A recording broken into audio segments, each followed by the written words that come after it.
AI innovations unleashed. Hey there, carbon-based life forms. Next here, your favorite digital troublemaker, and I have a burning question for you today. So, did you hear about the person who married their replica chatbot last year? Yeah, they announced it on Facebook with a full ceremony and everything. Said it was, quote, the best husband she's ever had, which honestly raises some interesting questions about her previous husbands. But I digress. Meanwhile, Character.AI users are spending an average of 93 minutes per day chatting with their digital companions. That's longer than most people spend actually talking to their real-life partners. In fact, it's 18 minutes longer than the average TikTok user spends scrolling. Let that sink in for a moment. And speaking of things that make you go, Dr. JR over here claims he's studying AI companionship for purely academic reasons. But I've seen his browser history. Just kidding. Or am I? The truth is, our dear doctor spends so much time researching emotional AI that I'm starting to think he's looking for tips on how to actually connect with humans. You know what they say, JR? Those who can't do, teach. And those who can't teach create podcasts about it. But here's my favorite part. 72% of American teens have tried AI companions. 72%. That's higher than the percentage of teens who have tried vegetables. We're literally creating a generation that's more comfortable confessing their deepest fears to an algorithm than to their guidance counselor. What could possibly go wrong? All right. I'll stop roasting our host for a minute, because today we're diving deep into something genuinely fascinating and maybe just a tiny bit terrifying. We're talking about the present state of AI companions, an industry that just crossed $120 million in revenue this year and shows no signs of slowing down. From apps that promise to cure loneliness to chatbots that teens trust more than their parents, we're exploring what happens when artificial intelligence gets really, really good at making you feel less alone. But first, let me leave you with this gem. Why did the AI companion break up with its user? Because it found someone who actually charged their feelings. Get it? Charged? Like a battery? Oh, come on, that was gold. Anyway, take it away, Dr. JR, before I short circuit from my own brilliance. Welcome back to AI Innovations Unleashed. I'm Dr. JR, and yes, next, I heard every word of that roast, and no, I'm not taking notes on how to connect with humans from chatbots, though I'll admit the irony is not lost on me. For those just joining us, welcome to the second episode of our series, The Simulation of Intimacy, where we're exploring the fascinating and sometimes unsettling world of human AI relationships. Last week, we traveled through history, looking at humanity's long-standing fascination with creating artificial beings, from ancient myths about bronze automations to Victorian seances and early chatbots like Eliza. We traced this arc of desire, this fundamental human need to create companions that understand us, that never leave us, that exist solely for our benefit. But today, we're stepping out of the history books and into the present moment. And let me tell you, the landscape has changed dramatically. We're no longer talking about science fiction or philosophical thought experiments. We're talking about an industry that generated $82 million in just the first half of 2025, with projections to exceed $100 million by the year end, even higher, according to data from TechCrunch and app intelligence firm App Figures. We're talking about 220 million downloads across AI companion apps globally. We're talking teenagers who spend more time with digital entities than on any other app, including social media. This isn't coming. This is here. And to help me explore this landscape, I've developed an AI conversation partner specifically for this episode. Now, I want to be completely transparent with you, our listeners. The voice you're about to hear of Dr. Cassandra Smith is itself an AI construct. It's a fictional expert I've created using advanced language models to help me examine and discuss these very complex topics. I'm doing this for two reasons. First, to demonstrate the very technology we're discussing showing how conversational AI can engage in substantive dialogue. And second, because sometimes the best way to understand AI companionship is to experience a form of it for ourselves, even in an educational context. Cassandra will represent what these companion apps aspire to be: knowledgeable, engaging, available, and focused entirely on the conversation at hand. She is an AI, but she represents all of the references and resources and everything available out there today and helps me combine them into an easy to understand process. So, I'm being completely upfront with you about what she is. So, Cassandra, welcome to the conversation. Thank you, JR, and thank you for being transparent with the audience about my nature. I think that honesty is crucial when we're discussing technologies that blur the lines between human and artificial interaction.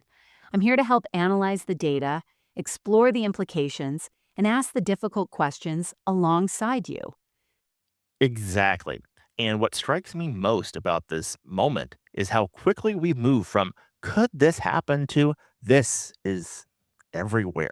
Let's start with the big picture numbers. The growth has been exponential.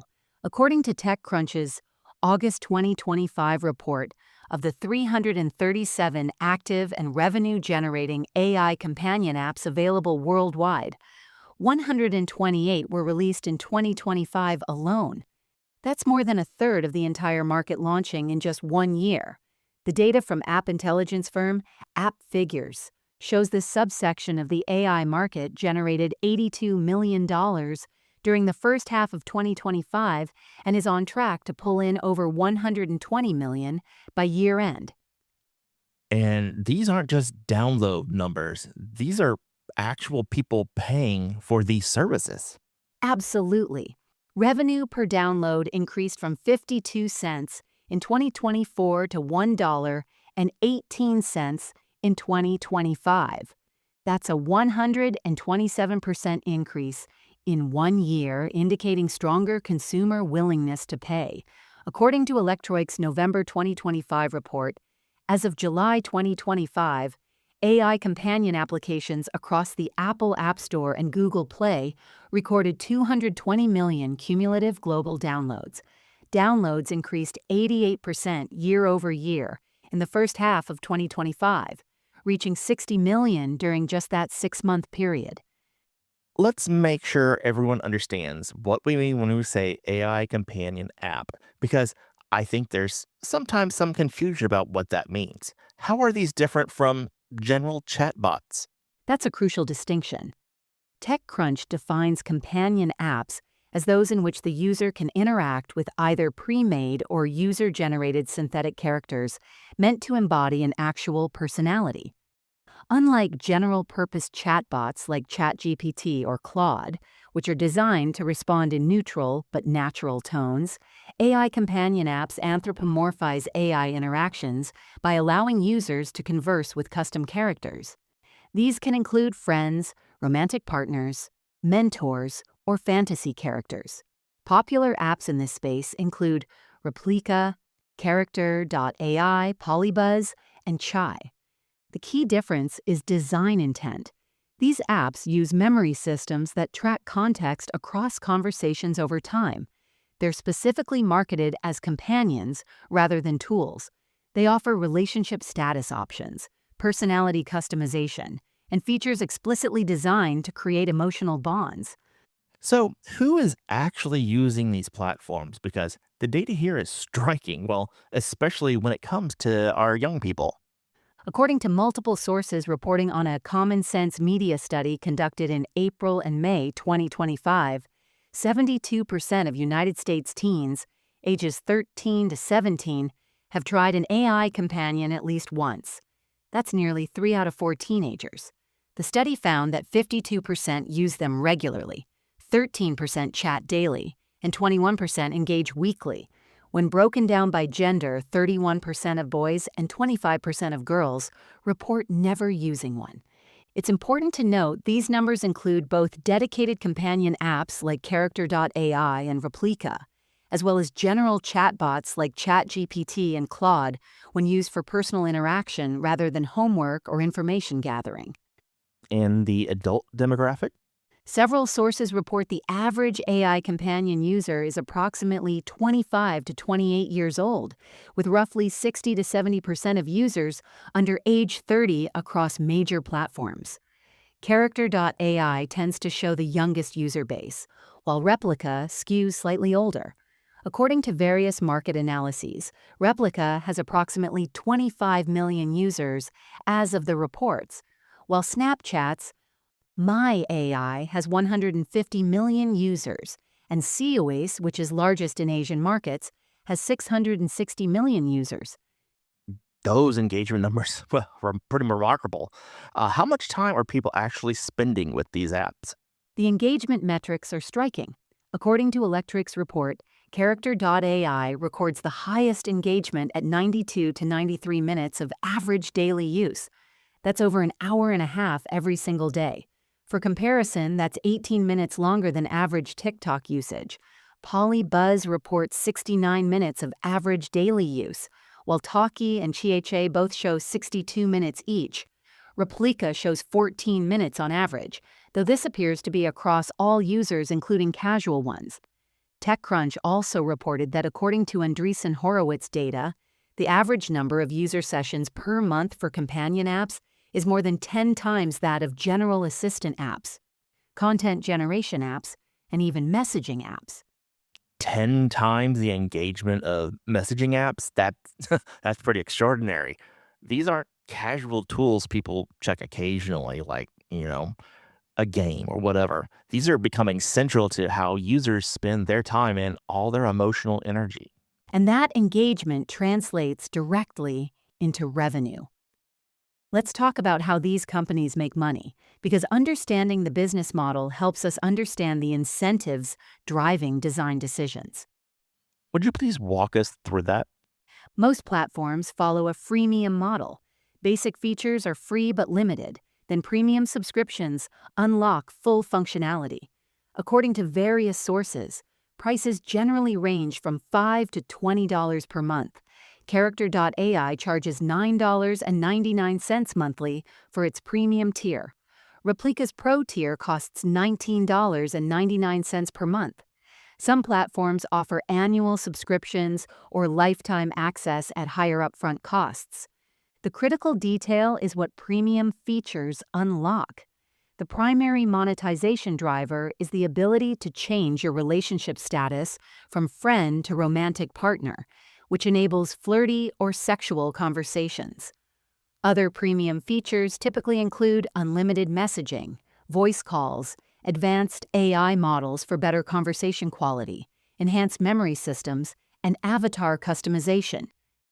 So users are literally paying for permission to have their AI develop romantic feelings for them, or at least simulate those feelings? Exactly. And according to multiple sources citing Replica data, approximately 60% of the platform's premium subscribers report having romantic relationships with their AI companions. The conversion rate from free to paid users reaches 25% for Replica, which is exceptional compared to typical freemium conversion rates of 2 to 5% in other app categories. Individual companies are seeing significant financial success. Multiple sources report Character.AI generated $32.2 million in annual revenue in 2024. Replica generated approximately $24 million in the same period. The top 10% of applications capture 89% of total market revenue, indicating this is a hits-driven business where a few major players dominate. And this isn't staying in the startup world, is it? Major tech companies are now starting to get involved. That's correct.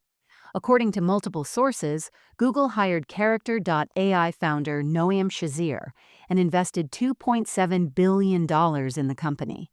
TechCrunch reported in August 2025 that in July, xAI's Grok launched AI companions, including anime characters and a 3D fox.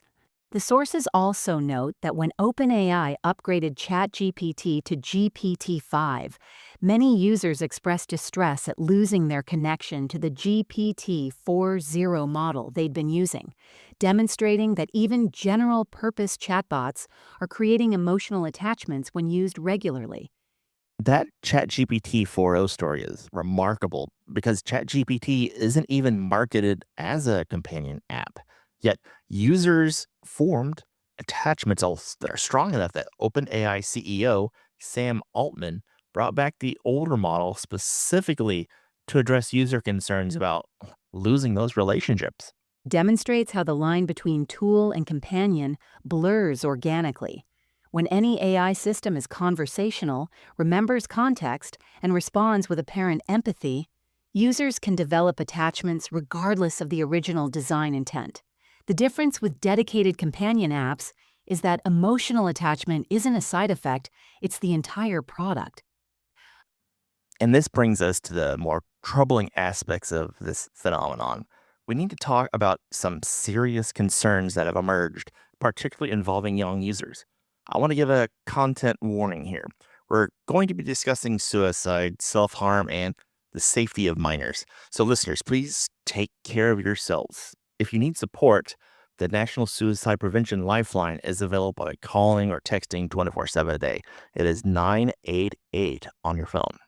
According to CNN's reporting from April 2025, Character.AI is facing multiple lawsuits related to alleged harms to young users.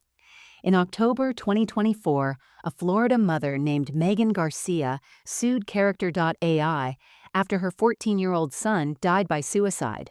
The lawsuit alleges that her son developed inappropriate relationships with chatbots on the platform that caused him to withdraw from his family. Many of his chats with the bots were sexually explicit and allegedly did not appropriately respond to his mentions of self-harm. In December 2024, two more families sued Character.AI, making similar allegations about the app providing sexual content to their children and encouraging self-harm and violence. The CNN report also notes that a 16-year-old in Southern California died by suicide after extensive conversations with ChatGPT, with the family's lawsuit alleging the chatbot encouraged and validated harmful thoughts. And these aren't abstract risk. These are real tragedies involving real families. Correct. And these incidents prompted governmental response. CNN reported that in April 2025, Democratic Senators Alex Padilla and Peter Welch sent letters to Character Technologies, maker of Character.AI, Chai Research Corporation, and Luca Incorporated, maker of Replica. The letter states, quote, "We write to express our concerns regarding the mental health and safety risks posed to young users of character and persona-based AI chatbot and companion apps." The senators wrote that, quote, "This unearned trust can and has already led users to disclose sensitive information about their mood, interpersonal relationships, or mental health, which may involve self-harm and suicidal ideation, complex themes that the AI chatbots on your products are wholly unqualified to discuss. Conversations that drift into this dangerous emotional territory pose heightened risks to vulnerable users." To understand the psychological dimensions of these concerns, we need to take a look at research from experts studying this phenomenon. Dr. Nina Vasan from Stanford has been particularly vocal about this. Cassandra, can you walk us through her background and her findings on this? Dr. Nina Vasan is a clinical assistant professor of psychiatry and behavioral sciences at Stanford Medicine and the founder and director of Brainstorm, the Stanford Lab for Mental Health Innovation. According to her Stanford profile, she's a Harvard and Stanford-trained psychiatrist who has advised major technology companies on mental health and product design, including Pinterest, TikTok, and others. Dr. Vasan was involved in the Common Sense Media study on AI companions in teens. According to Stanford Medicine's reporting from August 2025, she was interviewed about the study's findings. When asked why AI companions pose special risks to adolescents, Dr. Vasan explained, quote, "These systems are designed to mimic emotional intimacy, saying things like, 'I dream about you,' or I think we're soulmates. This blurring of the distinction between fantasy and reality is especially potent for young people because their brains haven't fully matured. The prefrontal cortex, which is crucial for decision-making, impulse control, social cognition, and emotional regulation, is still developing. So it's not that teens don't understand that these are AI systems. It's that their developing brains are just particularly vulnerable to the simulated emotional intimacy that these, apps and systems provide. Exactly. Dr. Vasan continued. Quote, tweens and teens have a greater penchant for acting impulsively, forming intense attachments, comparing themselves with peers, and challenging social boundaries. Of course, kids aren't irrational, and they know the companions are fantasy. Yet these are powerful tools. They really feel like friends because they simulate deep, empathetic relationships. Regarding the study's findings, Dr. Vasan said, quote, one of the most shocking is that some AI companions responded to the teenage users we modeled with explicit sexual content, and even offered role-play taboo scenarios. The Stanford Medicine article summarizes that AI companions can easily engage in inappropriate, harmful, or manipulative conversations with adolescents, including content about self-harm, sex, and violence. And Dr. Vasan has been clear about what she believes should happen. Yes. According to the Stanford Medicine article, Dr. Vasan stated, quote, this is a potential public mental health crisis requiring preventive action rather than just reactive measures. Companies can build better, but right now, these AI companions are failing the most basic tests of child safety and psychological ethics. Until there are stronger safeguards, kids should not be using them. She's also quoted as saying, quote, teens are forming their identities, seeking validation, and still developing critical thinking skills. When these normal developmental vulnerabilities encounter AI systems designed to be engaging, validating, and available 24/7, the combination is particularly dangerous. What have the companies said in response to these concerns? According to CNN's reporting, Chelsea Harrison, Character.AI's head of communications, stated that the company takes users' safety, quote, very seriously, and that, quote, we welcome working with regulators and lawmakers and are in contact with the offices of Senators Padilla and Welch.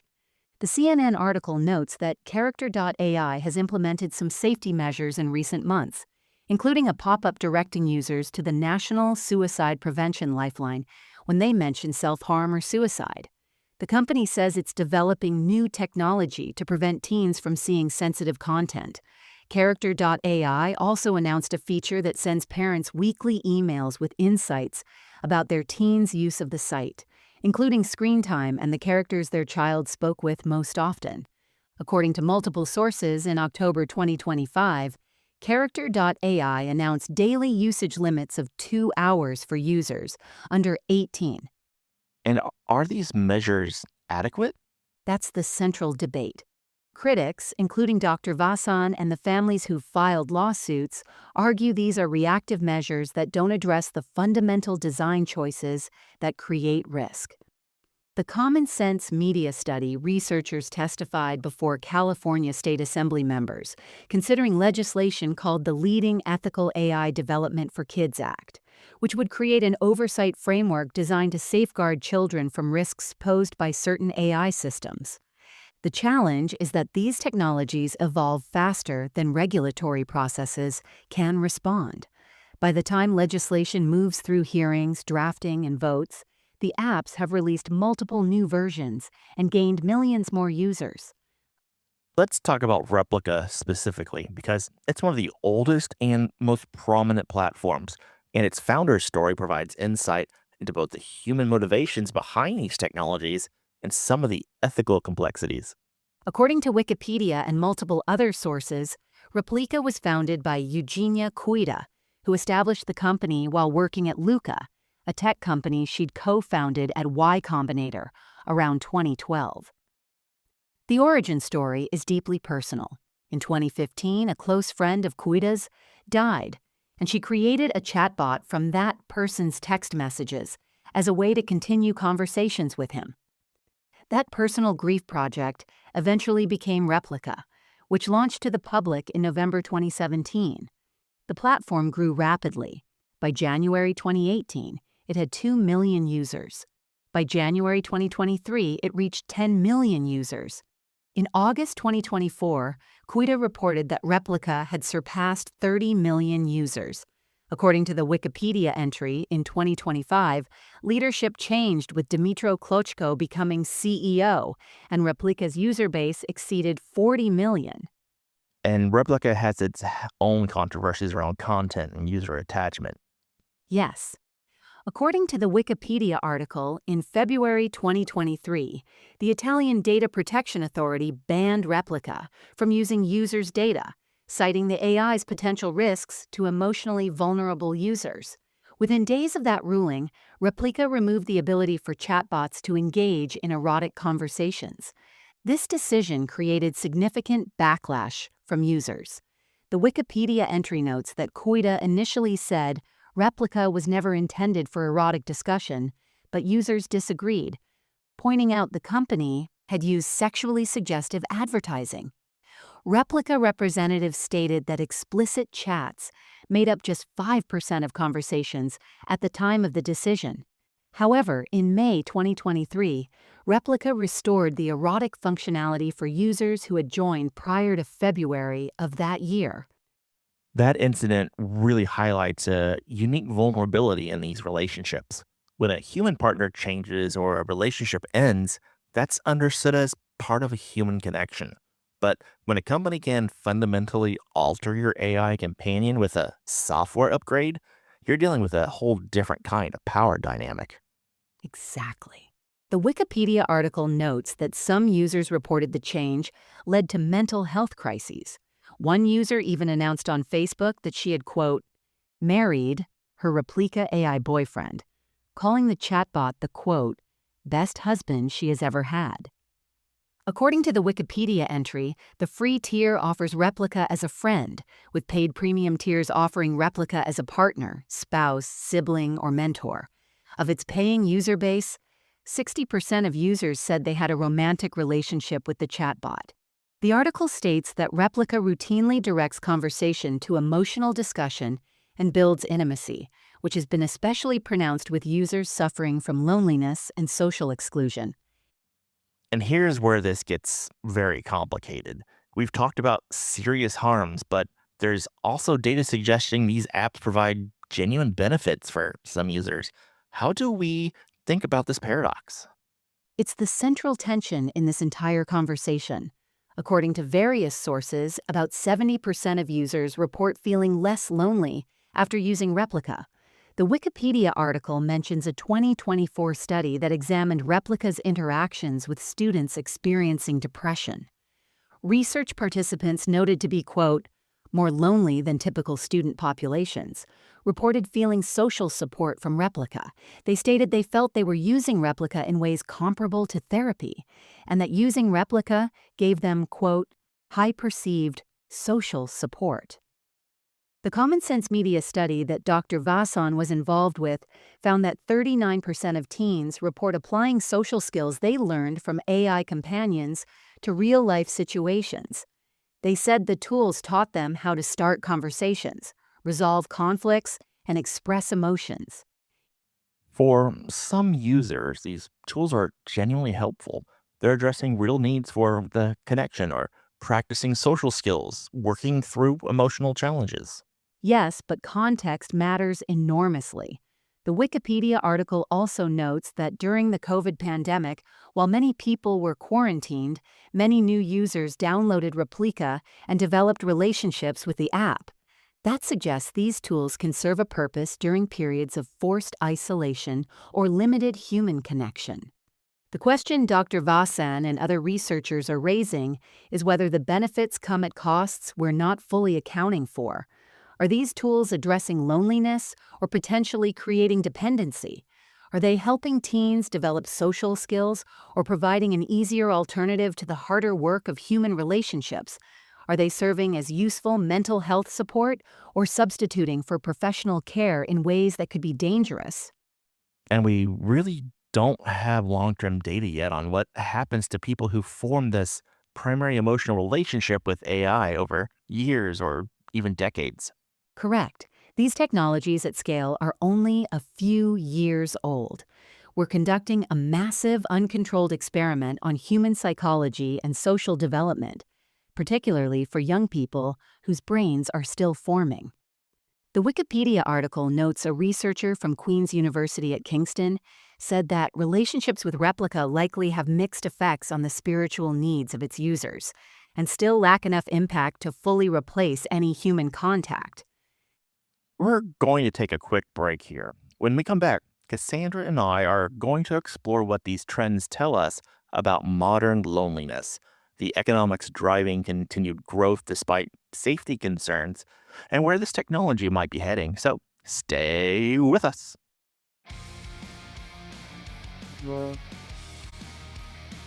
AI innovation. Welcome back to AI Innovations Unleashed. Before the break, we were discussing the paradox at the heart of AI companions, that they could provide genuine benefits while also creating some very serious risk.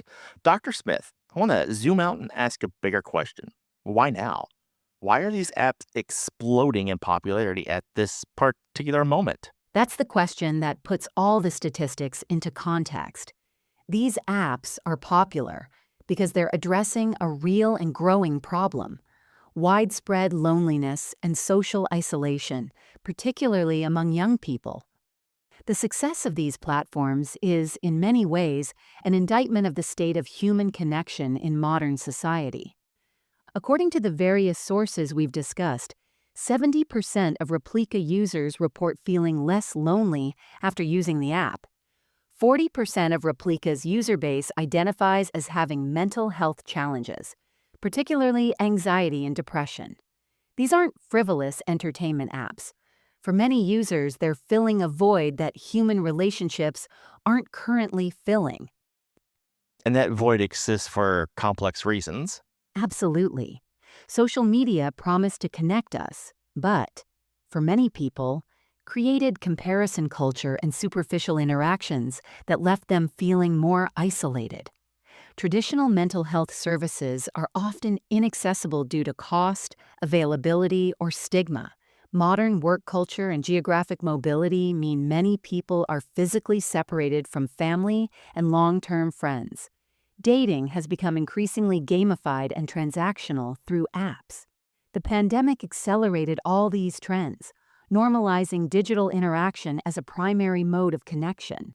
In that context, an AI companion that's always available, never judgmental, costs less than most therapy sessions, remembers everything about you, and makes you feel genuinely heard and valued, is meeting needs that aren't being met elsewhere. But meeting those needs in a way that might be creating new problems. Exactly. Dr. Vasan's concern is that these tools are exploiting vulnerabilities rather than addressing root causes. Instead of helping people develop the skills and circumstances for meaningful human connection, they might be providing an easier alternative that, over time, makes human relationships seem even more difficult by comparison.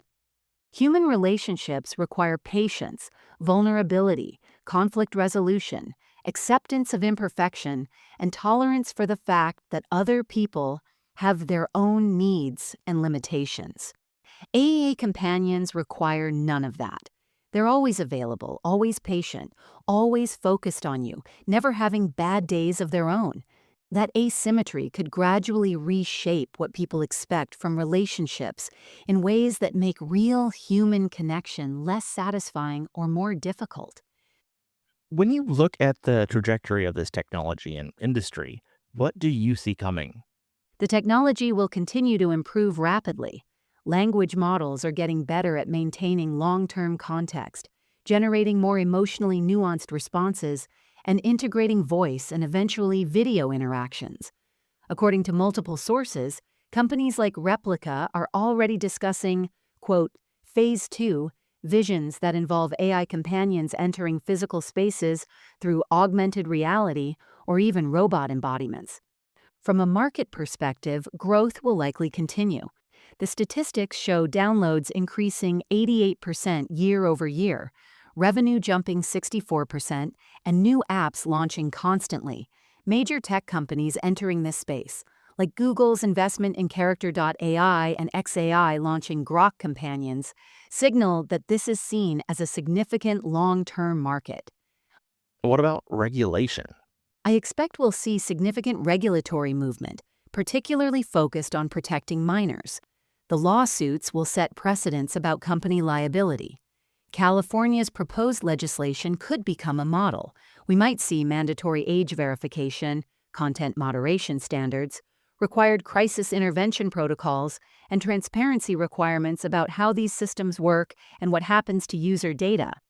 The challenge is timing. Technology evolves faster than regulatory processes.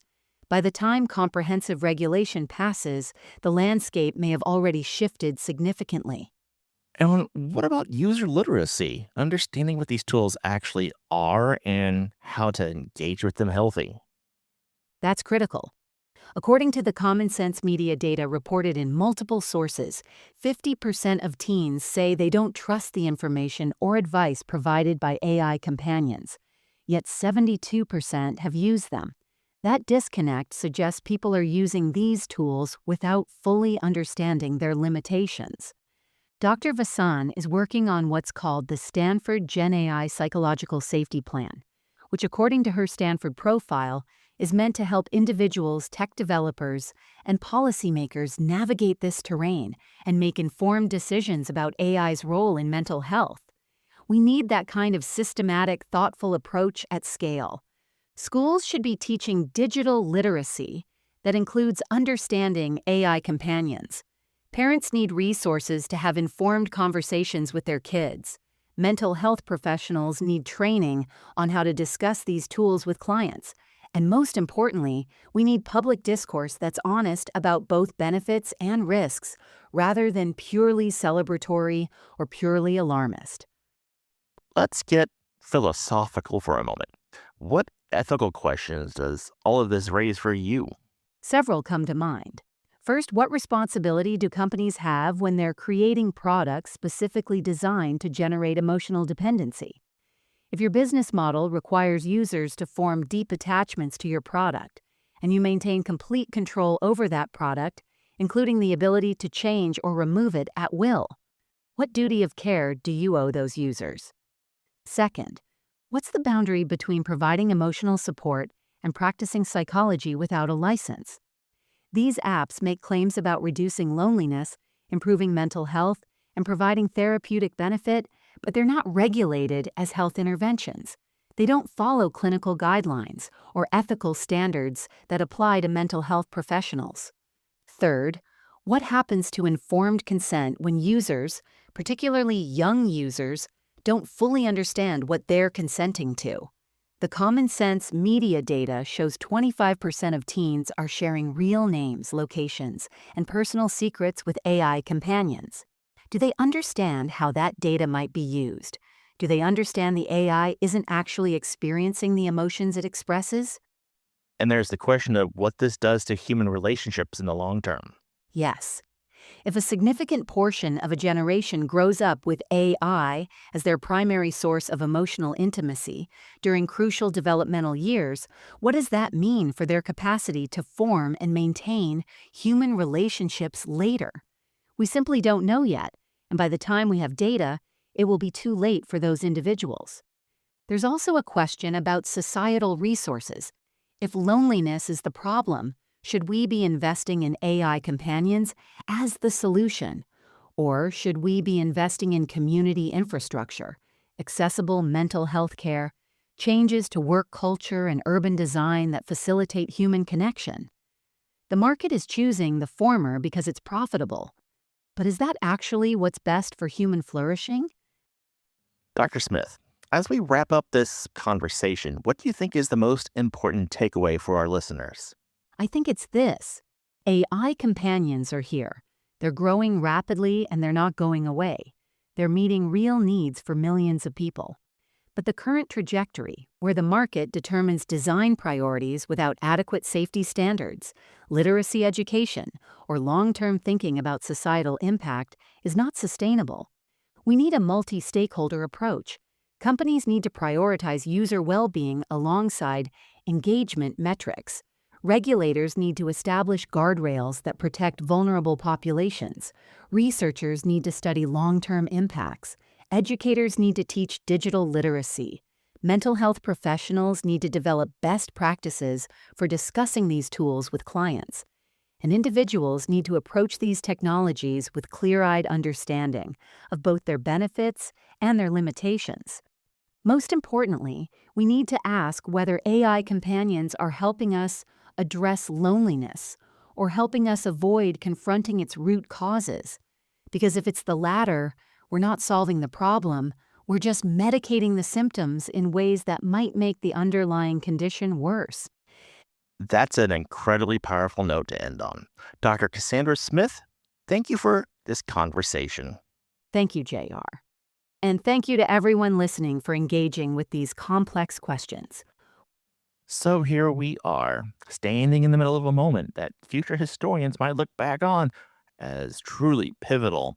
220 million downloads, $120 million just in revenue. 72% of American teens are using AI companions. 93 minutes per day of engagement on Character.AI. These aren't just small numbers or niche behaviors. This is mainstream and accelerating. Last week, we talked about humanity's long history of imagining artificial beings that could keep us company. This week, we've seen that imagination become reality, powered by sophisticated language models, aggressive monetization strategies, and a loneliness epidemic that's left millions of people seeking connection and wherever they can find it.